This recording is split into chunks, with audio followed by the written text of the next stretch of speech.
Praise lord my dear friends.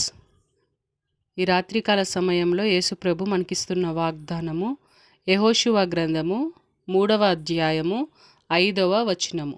రేపు యెహోవా మీ మధ్య అద్భుత కార్యములను చేయును కనుక మిమ్మును మీరు పరిశుద్ధపరచుకొనుడని జనులకు ఆజ్ఞ ఇచ్చెను. ఆమేన్.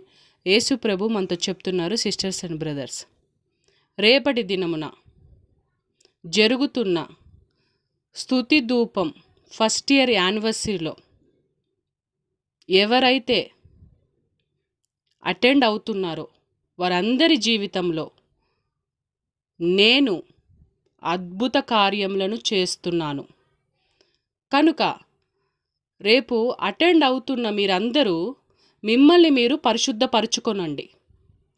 మీ హృదయాన్ని పరిశుద్ధపరచుకోండి. మీ ప్రాణాత్మ శరీరములను పరిశుద్ధపరచుకోండి. నన్ను మీరు స్తుతిస్తుండగా గొప్ప అద్భుత కార్యములు మీ జీవితంలో నేను చేస్తున్నాను. నేనే మీ పక్షమున ఉండి ఆశీర్వాదపు ద్వారములను తెరుస్తున్నాను. కాబట్టి మిమ్మల్ని మీరు పరిశుద్ధపరచుకొని రేపటి దినమున జరుగుతున్న స్తుతి ధూపము యానివర్సరీలోకి మీరందరూ వస్తున్నందుకు నేను చాలా సంతోషిస్తున్నాను అని దేవుడు మనతో చెప్తున్నారు. దేవునికి కోట్లాది శతకోటి కృతజ్ఞతాస్తుతులు. యేసు శక్తిగల నామంలో ఆమేన్.